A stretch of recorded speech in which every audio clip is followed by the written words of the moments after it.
salvo tú y tu casa. Dígalo más fuerte: salvo tú y tu casa. Dile a la persona que está a tu lado: salvo tú y tu casa. Y quiero que abra su Biblia, por favor, en el libro de Hechos, capítulo 16, del versículo 25 hasta el 31. Vamos a estar leyendo. Amén. Quiero remontarlos un poco en la historia para que entendamos lo que vamos a leer. El apóstol Pablo estaba predicando el evangelio en cierta ciudad, y por estar predicando se ganó un gran problema por haber traído liberación a una muchacha que tenía un espíritu de adivinación. Toda la ciudad se vino sobre él y fue encarcelado con Silas por estar predicando el evangelio y por haber traído libertad a una mujer. Cuando estaban en la cárcel, la Biblia dice que pasó lo siguiente. Hechos 16, 25. Pero a medianoche, orando Pablo y Silas, se quejaban. ¿Qué dice ahí que estaban haciendo? Cantaban himnos a Dios, y los presos, ¿qué hacían los presos? Los oían. En medio de una gran dificultad estaban cantándole al Señor a la medianoche. Entonces sobrevino de repente un gran terremoto. ¿Cuántos saben que hay poder en la adoración, en la alabanza, en la oración?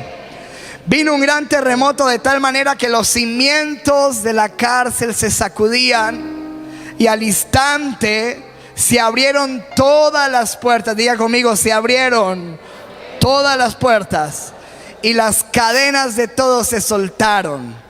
¿Cuántos saben que Dios es un Dios que nos abre puertas, que rompe cadenas? Amén. Y dice en el versículo 27, escuche esto: despertando el carcelero, el guardia, te imaginas, su responsabilidad era tener a los presos allí encerrados.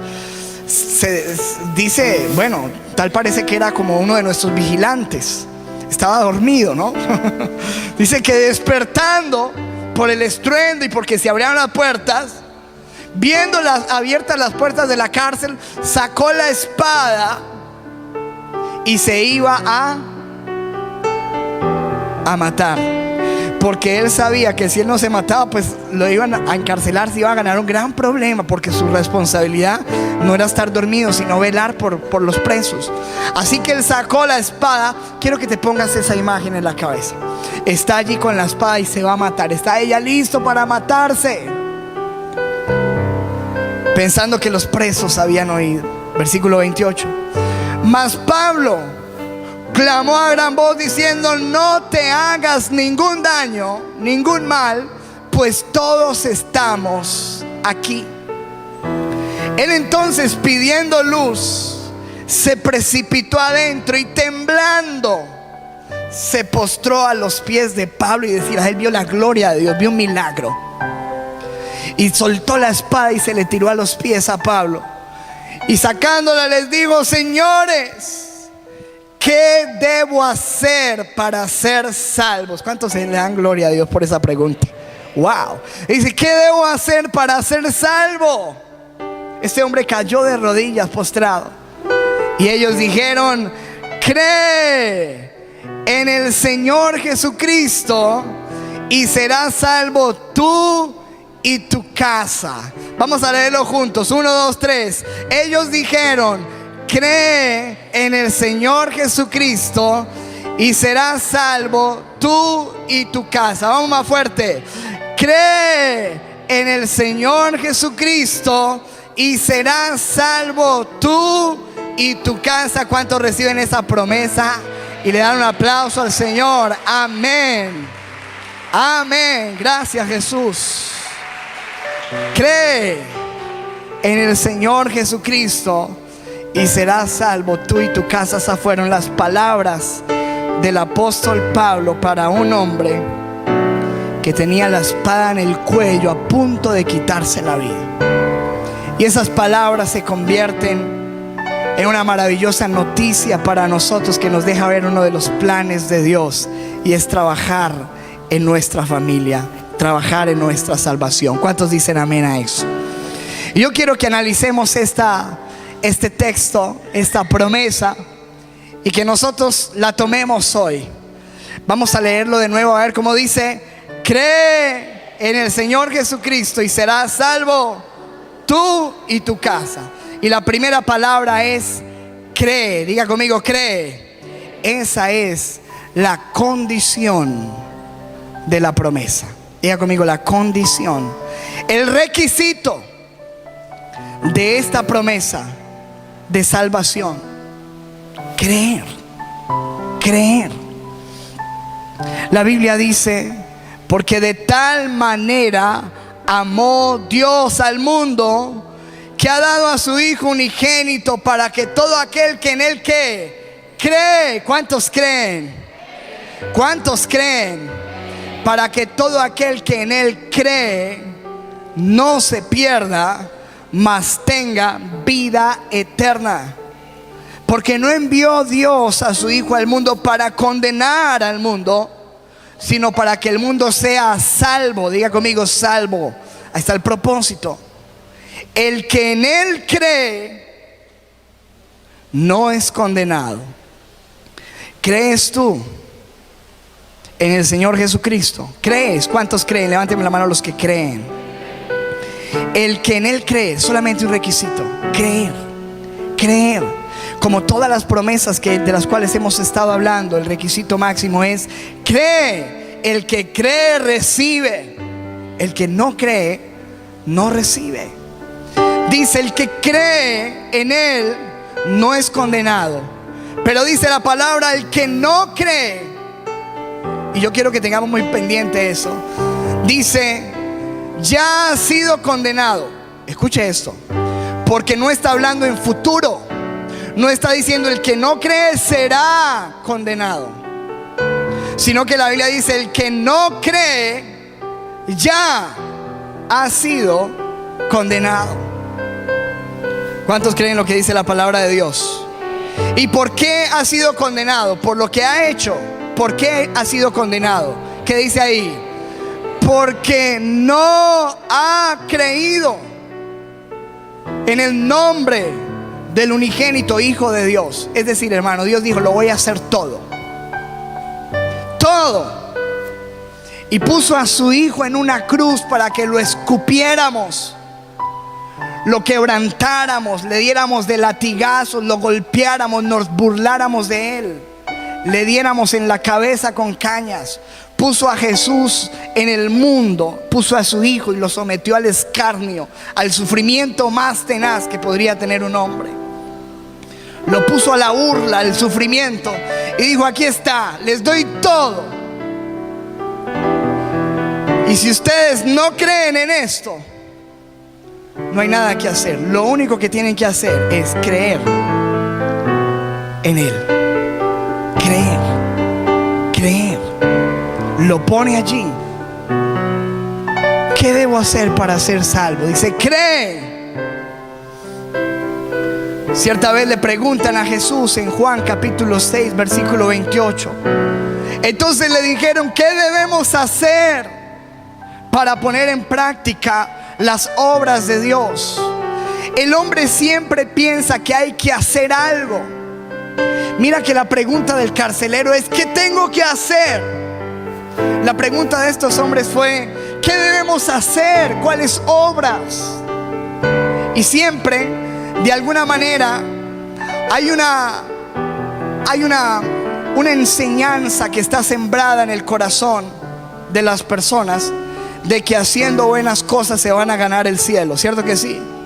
Y por eso hasta los narcotraficantes y la gente que ha hecho mucho mal van y construyen parques y construyen hospitales y construyen cosas con la esperanza de hacer algo bueno, que les calme la conciencia que les dice que han actuado mal toda su vida. ¿Está entendiendo? Y el hombre se pregunta: ¿qué debo hacer para ser salvo? ¿Qué debemos hacer, Jesús?, le preguntaron. Respondiendo Jesús, versículo 29, les dijo: esta es la obra de Dios, que crean en el que Él ha enviado. ¿Cuál es la obra de Dios, iglesia? Que creamos en el que Dios ha enviado. Simplemente. No es muy difícil. Dios dice: cree, cree. El requisito de la promesa, diga conmigo, cree. Dígalo más fuerte, cree. Pregúntale a la persona que está a tu lado, ¿tú crees? ¿Qué te respondió? Ahora, segundo, cree en el Señor Jesucristo. No es solamente creer, sino en quién se cree. Y a esto le vamos a llamar hoy el objeto de nuestra fe, el asiento de nuestra fe, donde apoyamos nuestra fe. Todos tenemos muy claro que es importante tener fe, creer. Pero más importante que el tamaño de la fe es el lugar donde se pone la fe. ¿Está entendiendo, amado? Más importante que el tamaño de la fe es el lugar donde se pone la fe. Así que vale más tener una fe pequeña en el lugar correcto que tener una gran fe en el lugar equivocado. ¿Está entendiendo, amado? Porque es que la fe está dada. Todos los hombres tienen un grado de fe. Y lo importante no es la fe, sino dónde está puesta tu fe. Algunos tienen fe en sí mismos. Se creen, ¿cierto? Se creen el cuento. Tienen fe en su capacidad, tienen fe en su talento. Algunos tienen fe en su trabajo, en su empresa. Algunos tienen fe en una persona, en un esposo, en un cónyuge, en una pareja. Han puesto su fe en una persona, han puesto su fe en el dinero, han creído, pero han apoyado su fe en el lugar correcto. Y algunos tienen tanta fe que han logrado muchas cosas en la vida, pero su fe está en el lugar incorrecto. Y eso va a hacer que se cumpla lo que dice el Señor Jesucristo. ¿Qué ganará el hombre si gana todo el mundo, pero pierde su alma? Wow, tremendo esto. Así que, hermano, más importante que el tamaño de nuestra fe es el lugar de nuestra fe. Y lo que dice el apóstol Pablo es: cree en el Señor Jesucristo. ¿Dónde tiene que estar nuestra fe, iglesia? Dígalo fuerte: en el Señor Jesucristo. Más fuerte: en el Señor Jesucristo. ¿Por qué? Porque la Biblia dice en Hechos 4:12: en ningún otro hay salvación. Escuche: en ningún otro hay salvación, porque no hay otro nombre bajo el cielo dado a los hombres en que podamos ser salvos. Diga conmigo: en ningún otro. No hay otra religión, no hay otro líder espiritual, no hay otro maestro iluminado, no hay persona, no hay entidad humana ni espiritual en donde el hombre pueda encontrar salvación fuera de Jesús. ¿Está entendiendo, amado? Dice: en ningún otro hay salvación. Puedes que en otras cosas encuentres determinados aspectos en tu vida: alegría, diversión, placer. Pero nadie te ofrecerá salvación en el mundo sino Jesucristo. ¿Están entendiendo, amado? En ningún otro hay salvación.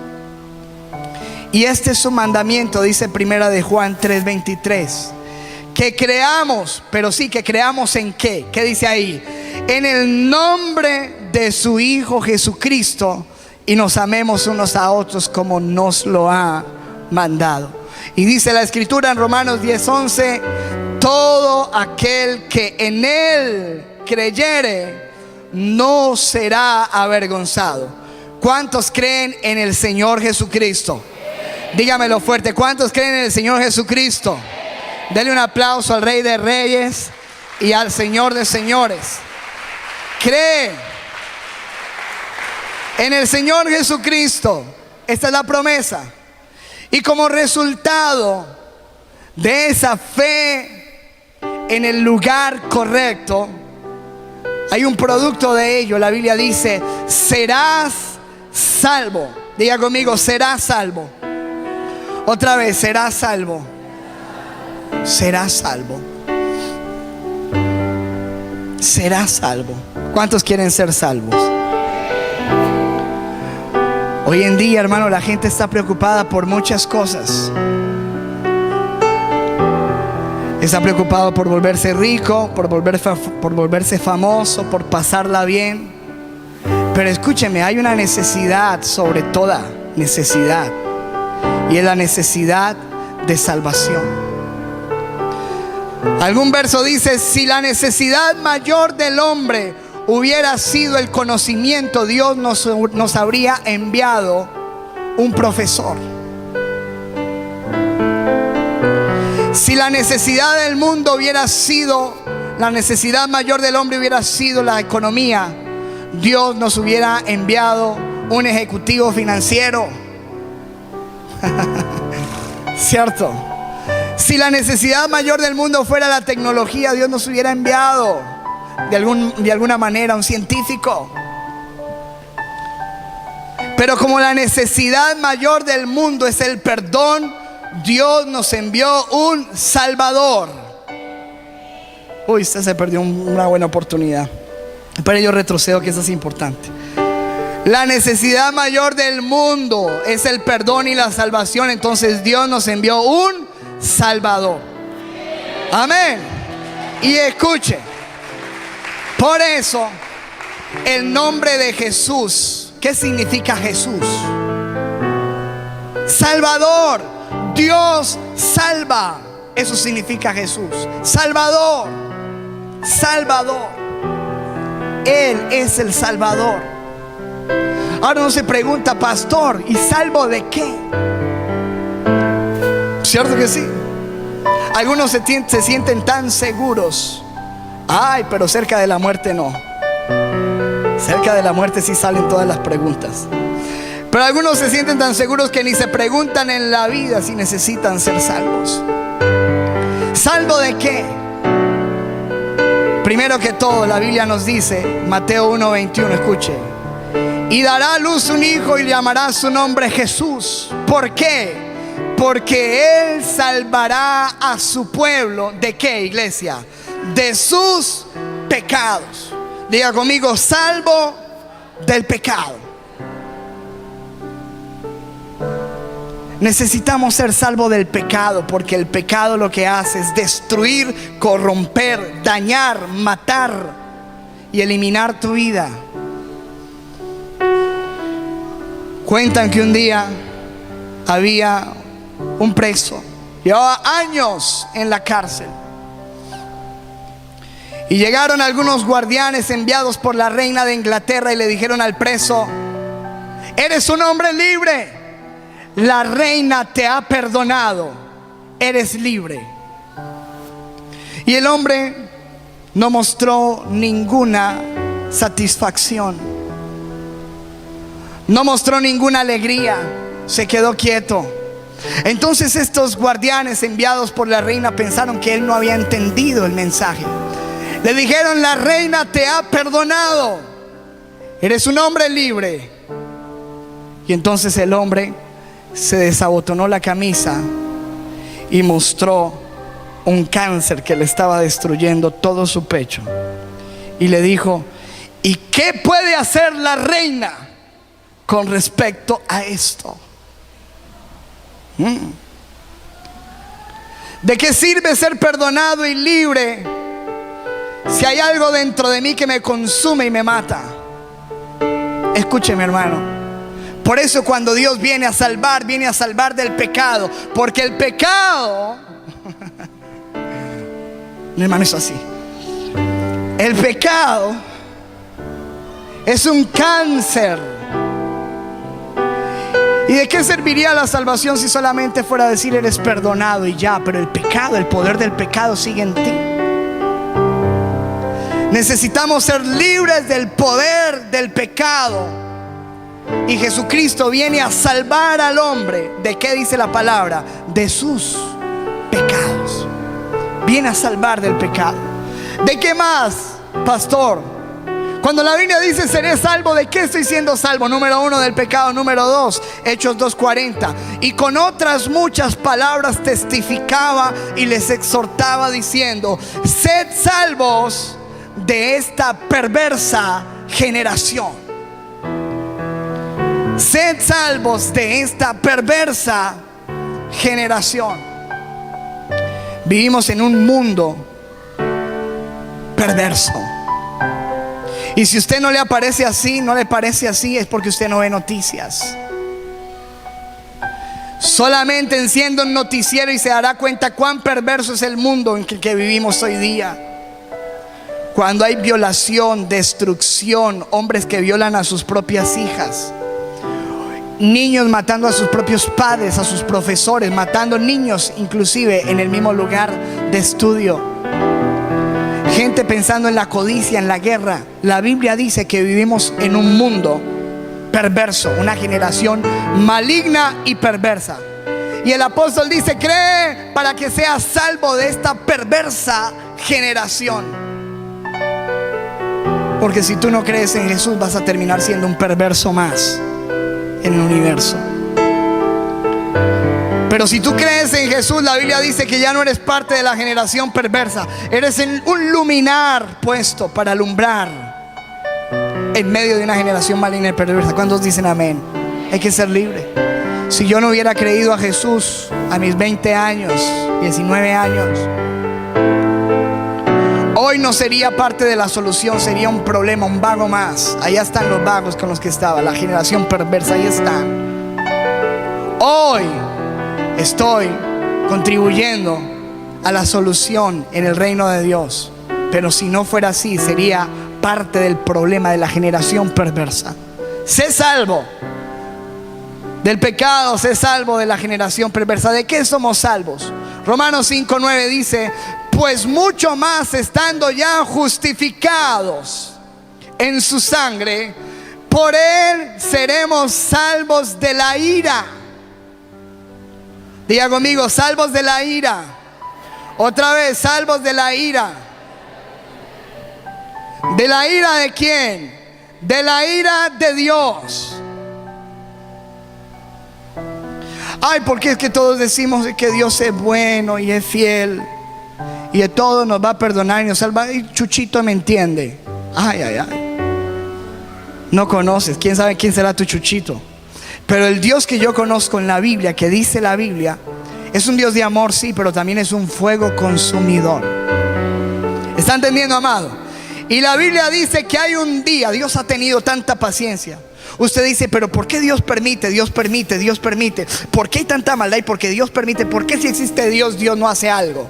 Escúcheme, porque Dios tiene un día reservado que se llama el día de la venganza de Jehová, el día de la ira de Dios, en el cual dice Apocalipsis que pasará lo siguiente: los reyes de la tierra y los grandes, los ricos, los capitanes, los poderosos y todo siervo y todo libre se escondieron en las cuevas y entre las peñas de los montes, y decían a los montes y a las peñas: caed sobre nosotros y escondednos del rostro de aquel que está sentado sobre el trono y de la ira del Cordero.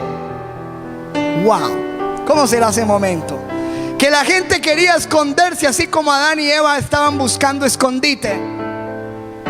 Los reyes, esta vez los reyes, los poderosos de la tierra, escondidos detrás de las piedras y de las cuevas, diciendo: escondednos del rostro de aquel que está sentado en el trono y de la ira del Cordero. ¿Quién es el Cordero de Dios? Jesús. Hay que ser salvos. Ahora lo que tú tienes es un Dios paciente. Ahora Jesús es nuestro abogado, pero un día Él será nuestro juez. ¿Está entendiendo, amado? Ahora lo tienes como abogado y es capaz de que te gana todos los casos, porque ahora Jesús es abogado y te saca libre de lo que sea. Pero no juegues con eso, porque algún día ya Jesús no estará a tu lado para defenderte, sino que estará en su tribunal para juzgarte. ¿Está entendiendo, amado? ¿Amén o no amén? Hay que ser salvos de la ira.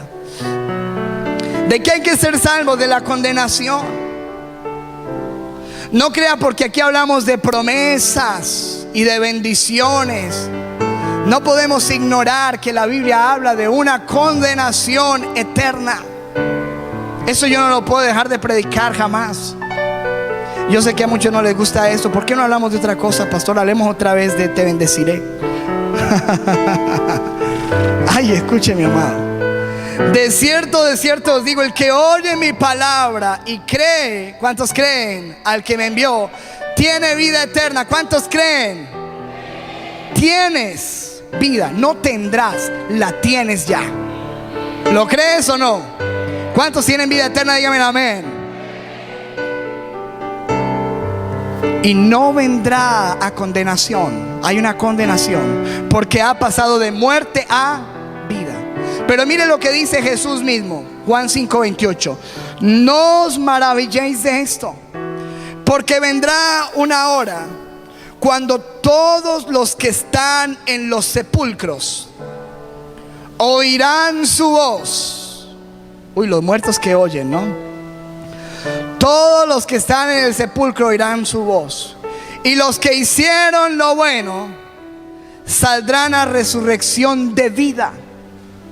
Mas los que hicieron lo malo, que dice la Biblia, a resurrección de condenación. Esto lo dijo Jesús mismo.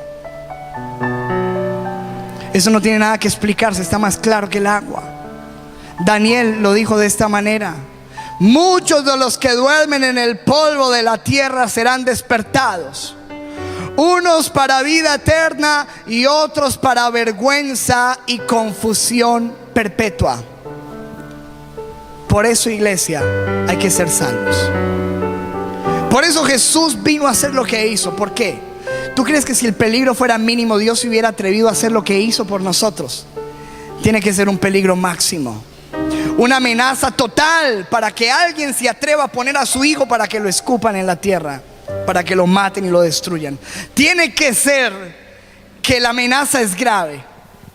Créeme, hermano, que tú y yo necesitamos ser salvos.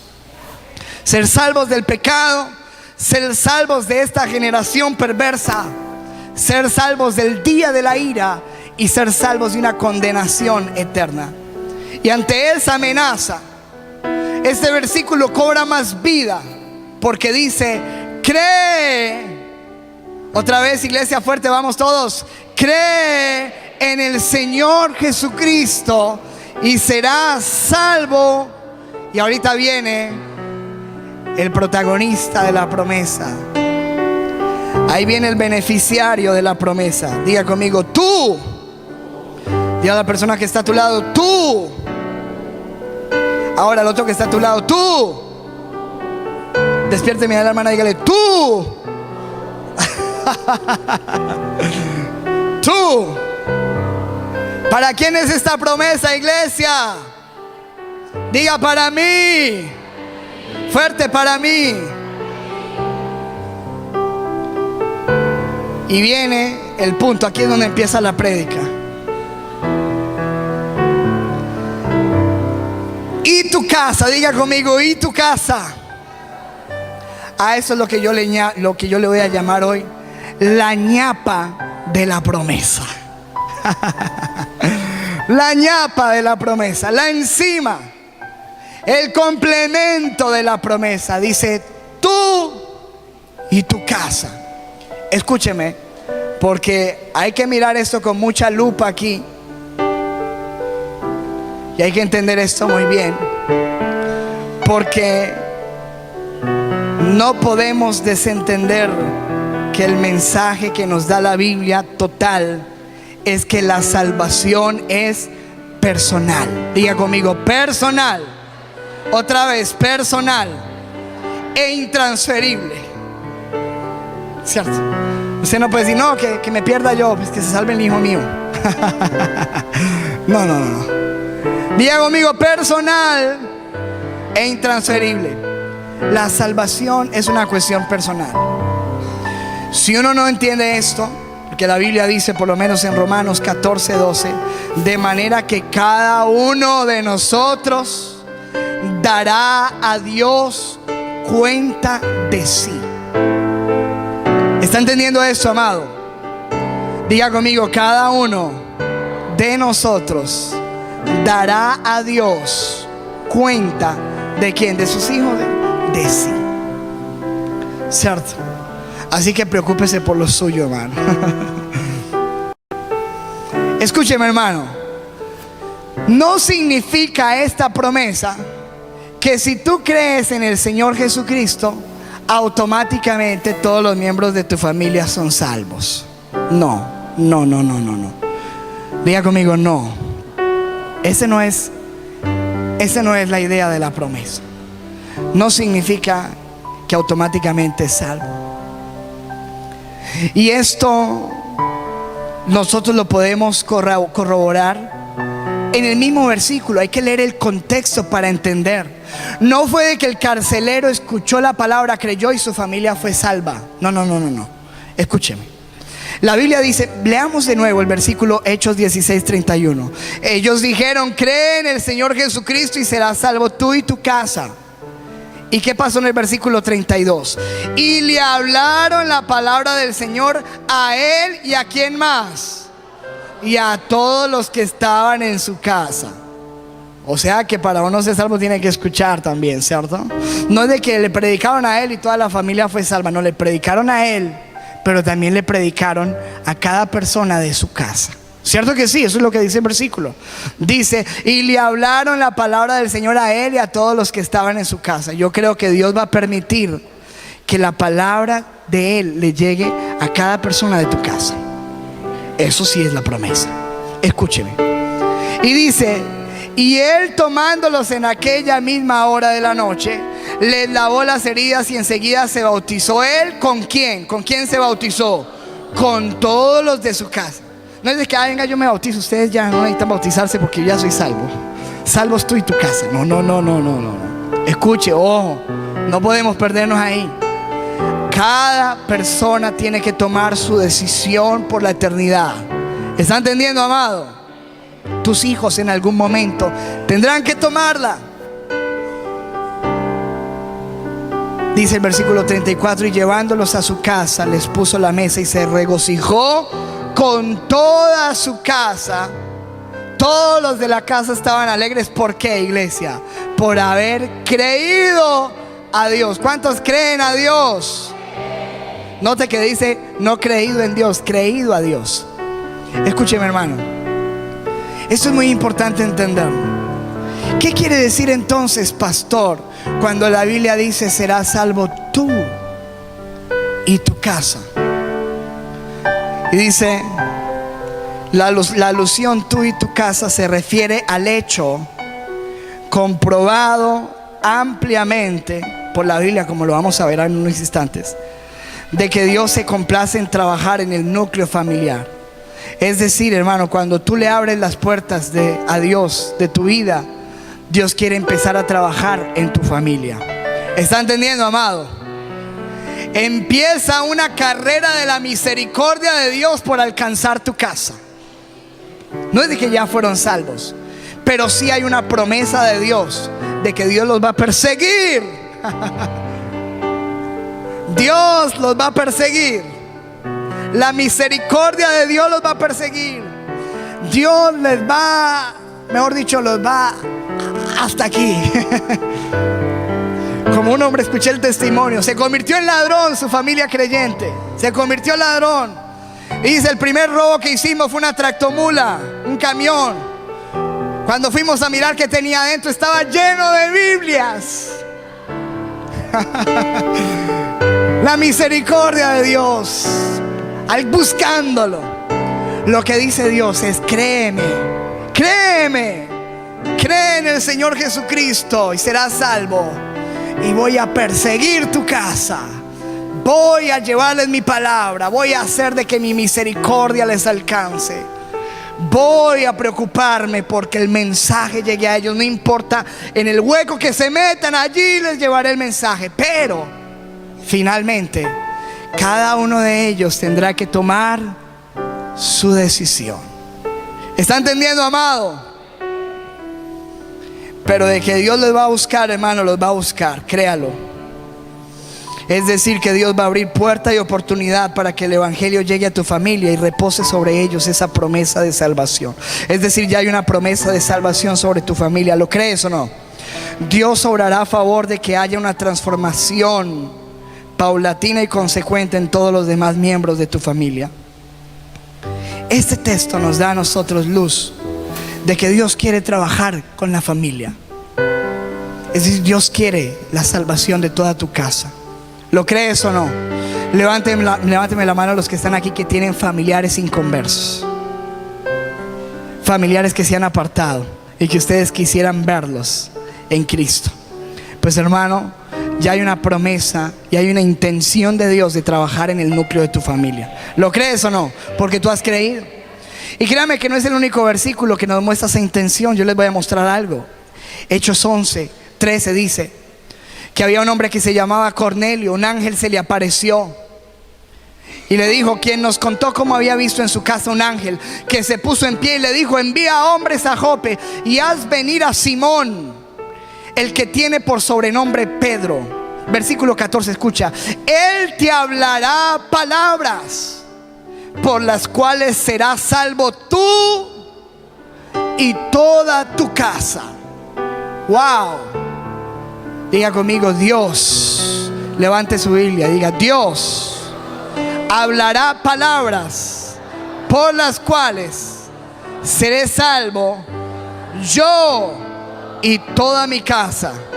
¿Cuántos dicen amén a eso?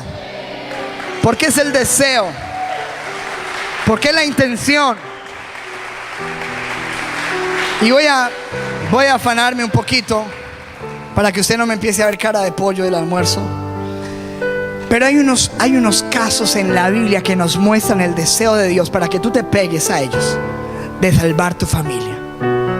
Mira lo que dice en primer caso Noé. ¿Te acuerdas de Noé? Mira lo que dice Hebreos 11:7. Por la fe, Noé, cuando fue advertido por Dios acerca de cosas que aún no se veían. Diga conmigo, no se veían. Nunca había llovido sobre la tierra, no conocía lo que era lluvia. Porque dice la Biblia que en ese entonces venía un rocío de la tierra que regaba la tierra, no necesitaba lluvia. Nunca había llovido. Dios le dijo, viene un diluvio porque voy a destruir la tierra. Cuando él fue advertido acerca de Dios, acerca de cosas que no se veían, vea lo que dice la Biblia. Con temor preparó el arca. Escuche esto: el arca en que su casa se salvase. Él empezó a trabajar en un lugar de salvación para su casa. Dice, trabajó, dice, preparó el arca en que su casa se salvase. Y por esa fe condenó al mundo y fue hecho heredero de la justicia que viene por la fe. Escúcheme, porque la promesa de Dios estaba sobre Noé. Y su familia fue la consecuencia de que su fe fue puesta en el lugar correcto y Dios trabajó en su familia. La Biblia dice, Génesis 6:6, mire esto: y se arrepintió Jehová de haber hecho al hombre. ¿Cómo sería lo que Dios estaba viendo? Que se arrepintió de lo que había creado. Y dice, le dolió en su corazón. ¿Cuántos saben que a Dios le duele el corazón cuando ve lo que ve hoy día? Y dijo Jehová, raeré sobre la faz de la tierra a los hombres que he creado, desde el hombre hasta la bestia y hasta el reptil y las aves del cielo, pues me arrepiento de haberlos hecho. Y en ese panorama tan gris, dice la Biblia, pero Noé, diga conmigo, pero Noé. Note que no dijo los hijos de Noé ni la esposa de Noé, dijo, pero Noé halló gracia ante los ojos de Jehová. Dice el versículo 9, esas son las generaciones de Noé. Noé, varón justo, era perfecto en sus generaciones con Dios. Caminó Noé y engendró Noé 3 hijos, a Sem, a Cam y a Jafet. Versículo 13, y escuche esto. Dijo pues Dios a Noé, habló con Noé, le dijo, he decidido el fin de todo ser, porque la tierra está llena de violencia. ¿Cree usted que se parece este escenario al de hoy? La tierra está llena de violencia a causa de ellos, y aquí yo los destruiré con la tierra.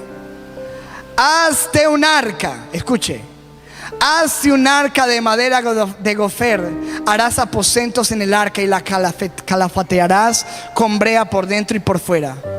Y estableceré, versículo 18, mi pacto contigo, y entrarás en el arca tú, tus hijos, tu mujer y las mujeres de tus hijos contigo. ¿Cuántos ven el deseo de Dios de trabajar en la familia? Le hubiera podido decir, entra tú solo, porque el resto vea. Digo, entra tú con tus hijos al arca de salvación. Versículo 22. Y lo hizo Noé así. Hizo conforme a todo lo que Dios le mandó. Y escúcheme, porque llegó el momento. Dice la Biblia, 100 años estuvo predicando Noé. 100 años. ¿Sabes cuántos se convirtieron? Ninguno. Hay algunos pastores amigos que yo le he preguntado, ¿será que tú tienes el ministerio de Noé? Has predicado 100 años, no se convierte en nadie. 100 años, ninguno. La Biblia le llama a Noé pregonero de justicia. Y llegó el momento en que se acabó la misericordia de Dios y dijo, ya. Escuche, orden de Dios, versículo 1. Dijo luego a Jehová Noé, entra tú y qué, y toda tu casa en el arca, porque a ti he visto justo delante de mí en esta generación. Yo creo que Dios te está diciendo hoy, entra tú y toda tu casa en el arca, porque te he visto, he puesto mis ojos en ti. ¿Lo crees o no? ¿Cuánto le dan un aplauso fuerte al Señor? Esa promesa, entra tú y toda tu casa en el arca. La Biblia dice que él entró su esposa y entraron sus hijos, 8 personas. Y dice la Biblia que ¿quién cerró la puerta? ¿Quién la cerró? Dios mismo cerró la puerta. Llegó un momento en que Dios dice, no la cerró Noé. Dios mismo cerró la puerta porque el tiempo de salvación había terminado. Y solamente los que estaban en el arca fueron salvos. La Biblia dice, como en los días de Noé, todos estaban comiendo, bebiendo, gozándose, y no creyeron hasta que vino el diluvio y todos perecieron. Escúcheme, hermano, porque la Biblia nos muestra que solamente la salvación, ¿dónde estaba la salvación? En el arca. ¿Sabes cómo se llama el arca de salvación hoy? Jesucristo. Y ya lo leímos, en ningún otro hay salvación. Solamente en Jesús tu familia será salva. Así que la idea, iglesia, es que tú seas un Noé, que metas a tu familia al arca. Mete a tu familia a Jesús. Ora al Señor, cree a Jesús y serás salvo tú y tu casa. Escúcheme, yo no creo que Noé los haya obligado a entrar en el arca, pero ellos entraron y creyeron y finalmente recibieron salvación. Dios salvó toda la familia de Noé. ¿Cuántos quieren que toda su familia sea salva? Le muestro otro caso para que usted confirme esto con la palabra. Lot. Vinieron unos ángeles a destruir a Sodoma y a Gomorra porque estaba vuelta un desastre. Todo el mundo estaba reinando el homosexualismo, el lesbianismo. Por eso se le llama al homosexualismo sodomía. Estaban los hombres acostándose con hombres. Estaba eso vuelto un caos. Estaba eso terrible. Y Dios dijo, voy a destruir la ciudad. Abraham intercedió porque allí estaba su sobrino Lot, que era un hombre justo, que dice la Biblia en el Nuevo Testamento, afligía todos los días su alma al ver las cosas que le tocaban ver. Dice la Biblia en el Nuevo Testamento acerca de Job, afligía todos los días su alma. Llegó el día de la destrucción, como un día llegará también a la tierra. Y escuche, dijeron los varones a Lot, escuche, mire la misericordia y la intención y el deseo de Dios salvar el núcleo familiar. ¿Tienes aquí alguno más? Yernos, tus hijos, tus hijas y todo lo que tienes en la ciudad, sácalo de este lugar. Hermano, saca a todo lo que tengas en el mundo de ese lugar. Amén. Sácalos. Y escuche, porque vamos a destruir este lugar, por cuanto el clamor contra ellos ha subido de punto delante de Jehová. Por tanto, Jehová nos ha enviado para destruirlo. Entonces mire lo que pasó con Lot. Salió Lot, el pobre viejo, y habló a sus yernos, los que habían de tomar sus hijas, a los novios de las hijas, y les dijo: levantaos, salid de este lugar, porque Jehová va a destruir esta ciudad. Mas a sus yernos pareció como que ¿qué? No creyeron. Ay, este viejo chuchumécole, mucho tuneo, como dice Clarita. No, este viejo que va a venir aquí. Y él ahí a los yernos: que camine, que nos vamos, ¡hey, vamos! Porque la misericordia de Dios dijo: alístate tú y tu casa, los que puedas, tráelos. Todos los que le hubieran creído a Lot hubieran obtenido salvación. Escúcheme, ellos no quisieron creer. Al rayar el alba, los ángeles daban prisa a Lot, lo estaban afanando. ¿Qué hubo? Hágale, que nos fuimos. Diciendo: levántate, toma a tu mujer y tus 2 hijas. Ahí está la misericordia de Dios. Y créame que las hijas de Lot no eran ningunas peritas en dulce. Ellas ya estaban permeadas por la sociedad mundana y pecaminosa. ¿Cómo nos damos cuenta de ellas? De eso. ¿Por qué nos damos cuenta de eso? Emborracharon al papá y se lo durmieron. O sea, ellas ya estaban, no fueron salvas de la perversa generación. Pero escúcheme, aún la misericordia de Dios trajo salvación a ellas para vida. Le dijo: apresúrate. La mujer de Lot tampoco era una mujer especial. Su apego por las riquezas era muy grande. Y entonces Dios en su misericordia envía a sus ángeles: vamos, coja a su esposa, a sus hijas. Se acabó el tiempo. El que se fue, se fue. El que se subió en el arca, se subió, hijo. Y dice: para que no perezcan en el castigo de la ciudad. Y deteniéndose él, los varones asieron de su mano. Él estaba que se quedaba, lo cogieron de la mano. Mira la misericordia de Dios. Y la mano de su mujer y de las manos de sus 2 hijas, según la misericordia. Te das cuenta que la misericordia de Dios va a alcanzar a tu familia. Les va a pegar una agarrada, que mejor dicho, ya si se quedan es porque no quieren, ya definitivo. Escuche, los cogió y los agarró Jehová para con él, y los sacaron y lo pusieron fuera de la ciudad. Y cuando los hubieron llevado fuera, dijeron: escapa por tu vida, no mires tras ti, ni pares en toda esta llanura, escapa al monte, no sea que perezca. Entonces Jehová hizo llover sobre Sodoma y Gomorra azufre y fuego de parte de Jehová desde los cielos, y destruyó las ciudades. Versículo 26. Entonces la mujer de Lot miró atrás, a espaldas de él, y se volvió estatua de sal. Lastimosamente ni sus yernos ni su esposa se salvaron. Era la intención de Dios salvarles, era el deseo de Dios, pero en algún momento ellos retrocedieron. Si hay alguien en tu familia que ha mirado atrás, todavía hay tiempo. Pero el deseo de Dios es: cree en el Señor Jesucristo y serás salvo tú y tu casa. ¿Me regala más tiempo? Es que quiero terminar, no quiero dejar esto aquí. Siguiente caso: Rahab la ramera. Y no era que le dijeran ramera porque vendía ramas, sino que era una prostituta. Créame que no era la mujer más ejemplar. Era una prostituta que se llamaba Rahab y vivía en Jericó. Y para colmo de cuentos, le adelanto esto: la tatarabuela del Señor Jesucristo, una prostituta. Tremendo esto, ¿no? Y escúcheme, porque de ahí vino Jesús. Y escuche, o por lo menos la madre de Jesús. Y escuche, esta mujer vivía en Jericó, que era una ciudad pagana, totalmente dada a la idolatría. Estaba rodeada por una gran muralla, y Dios entregó esa ciudad como conquista a Josué, como su primera conquista. Les dijo: griten, ustedes ya han escuchado la historia, griten y caerán los muros y ustedes tomarán la ciudad. Antes de destruir la ciudad, ellos enviaron 2 espías. Y los 2 espías entraron en la ciudad y se metieron en la casa de Rahab.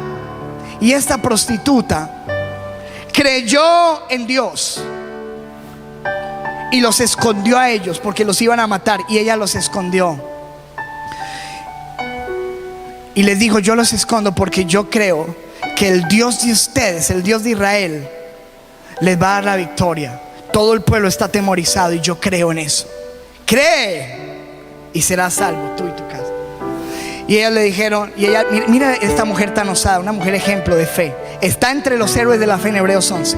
Le dijo a ellos: vea, yo los voy a esconder, pero eso sí, yo quiero ser salva con mi casa, con mis hijos, con mi familia. Y ellos le dijeron: no te podemos asegurar, lo único que te podemos asegurar es que te vamos a dar un cordón rojo. Estos muros van a caer en cualquier momento, pero yo te digo una cosa: la promesa que te hacemos es que si el día que llegue la destrucción, tú tienes este cordón puesto en tu casa, todo lo que esté dentro de tu casa vivirá. Wow, todo lo que esté dentro de tu casa vivirá. ¿Usted se imagina uno para hacer un mandado en esa casa?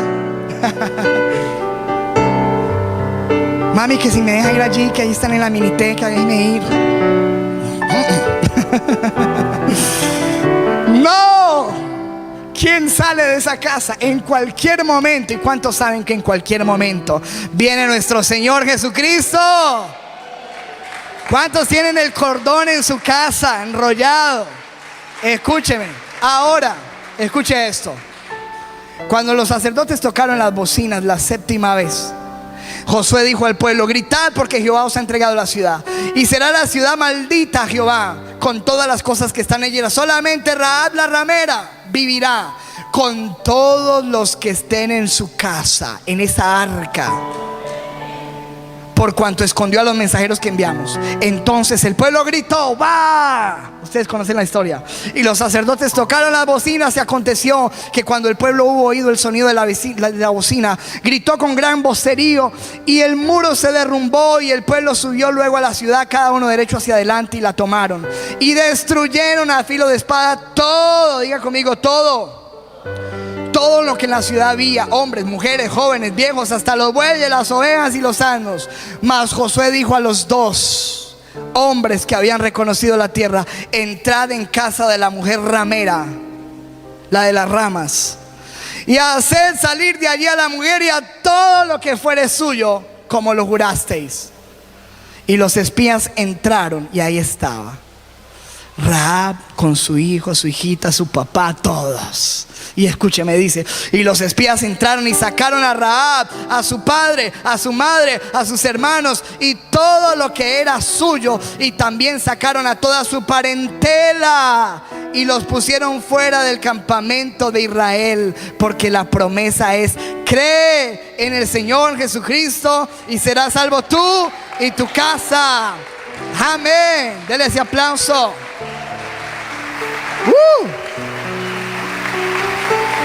Dice el versículo 25: Josué salvó la vida, fue salva la vida a Rahab la ramera y a la casa de su padre y a todo lo que ella tenía, y habitó ella entre las israelitas hasta hoy, tanto que se convirtió en la abuela del Señor, por cuanto escondió a los mensajeros que Josué había enviado a reconocer a Jericó.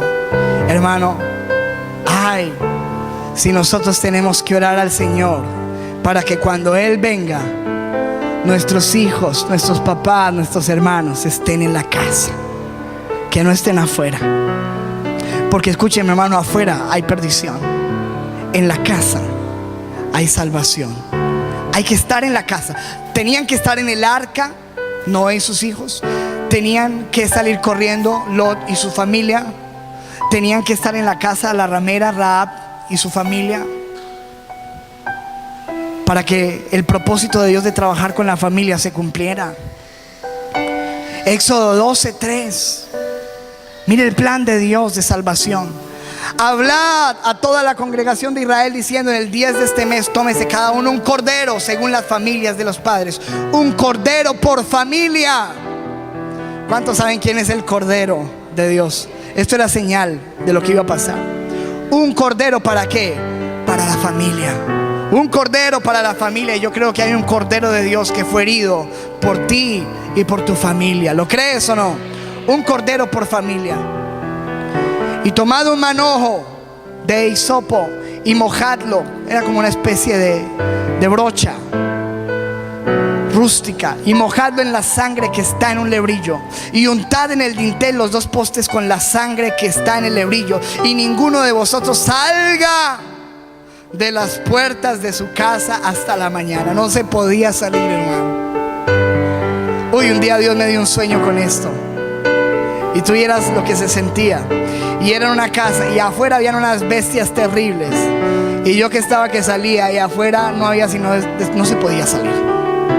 Solamente había salvación adentro en la casa. Eso fue lo que Dios le dijo a los israelitas. Escuche, dice, porque dice: ninguno de vosotros salga de las puertas de su casa hasta la mañana, porque Jehová pasará hiriendo a los egipcios. Y cuando vea la sangre, ¿cuántos tienen la sangre de Jesús en su casa, en su familia? Dios pasará. Eso significa Pascua, pasar sobre, Passover, Pascua. Pasará sobre aquella puerta y no dejará entrar al heridor en vuestras casas. ¿Cuántos creen que Dios no dejará entrar el heridor en nuestra casa? A ver, dígalo conmigo: cree en el Señor Jesucristo y serás salvo, tú y tu casa. Ahí está el Antiguo Testamento. Recuerda lo de Cornelio. El ángel se le presenta, le dice: manda llamar a un hombre Pedro, él te hablará palabras por las cuales serás salvo tú y toda tu casa. ¿Sabe qué hizo Cornelio cuando el ángel le dijo eso?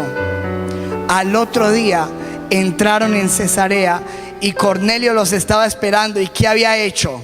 Había convocado a sus parientes y amigos más íntimos. Ahí los metió. ¿A dónde los metió? A la casa. ¿Cuántos ven el plan de Dios ahí? A la casa. Y llegó Pedro, a pesar de que no quería predicarles porque eran gentiles, entró a predicar. Entonces Pedro, abriendo la boca, dijo: en verdad comprendo que Dios no hace acepción de personas. Mientras aún hablaba Pedro estas palabras, el Espíritu Santo cayó sobre quienes, sobre todos los que oían el discurso, toda su familia. Entonces respondió Pedro: ¿puede acaso alguno impedir el agua para que no sean bautizados estos que han recibido el Espíritu Santo también como nosotros? Y mandó bautizarles en el nombre del Señor Jesús. Y Cornelio fue salvo, él y toda su casa. El carcelero, y con eso termino, el carcelero fue salvo con su casa. Le dijeron: cree en el Señor Jesucristo y serás salvo tú y tu casa. Y le hablaron la palabra del Señor a él y a todos los que estaban en su casa. Y él, tomándolos en aquella misma hora de la noche, les lavó las heridas, y enseguida se bautizó con él, con todos los suyos. Y llevándolos a su casa, les puso la mesa. Y escúcheme, hermano, y se regocijó con toda su casa de haber creído a Dios. Cierre sus ojos y sueñe con eso. Sueñe con eso. El día en que usted esté con toda su casa en una mesa y que todos estén riendo, yo quiero que usted mire ese panorama y lo crea, y empiece a ver sentados en esa mesa por la fe a cada uno de esos familiares que se han resistido al mensaje, ahí sentados, riéndose, compartiendo un pan, una comida, y tomándose de las manos, ya no para emborracharse en un 31 de diciembre, sino para levantarse en agradecimiento y decir: gracias, porque hemos creído a Dios en esta casa. Cree en el Señor Jesucristo y serás salvo tú y tu casa. ¿Cuántos dicen amén a eso? Quiero mostrarles para terminar, y quiero que usted repita conmigo esto. Póngase sobre sus pies y repitamos esto juntos. Escuche, esto es un libro que escribió una oración que hizo Charles Spurgeon, que la historia lo ha dejado con la huella de ser el príncipe de los predicadores, un predicador tremendo que trajo avivamiento a Inglaterra. Charles Spurgeon escribió esto sobre esta promesa. Y yo quiero que usted y yo repitamos esta oración, pero sintámosla de corazón por nuestra casa. Y escuche lo que dijo Spurgeon hablando de esta promesa. Por lo que se refiere a la última palabra casa, diga conmigo: Señor. Levante su mano y diga: Señor, no quiero irme con una promesa a medias, ya que tú me la das completa. Te ruego que salves a toda costa mi familia. Salva a los más cercanos y queridos. Convierte a los hijos y nietos, si los llegare a tener. Sé benigno a mis criados y a cuantos viven bajo mi techo o que trabajan bajo mis órdenes. Tú me haces esta promesa. A ver, dilo fuerte. Tú me haces esta promesa a mí personalmente. Sí, creo en el Señor Jesús. Te ruego que obres conforme a tu palabra. Quisiera repasar todos los días en mis oraciones los nombres de mis hermanos, mis hermanas, padres, hijos, amigos, parientes, criados, y no darte descanso hasta que sea cumplida esta palabra y tu casa. Hoy sé que podría hacerse real esta promesa. Gracias, Señor. Mi familia no escapa de tu misericordia y gracia. Y en tu tiempo harás la obra. Lo creo en el nombre de Jesús. Y el pueblo de Dios dice amén. Dale fuerte ese aplauso.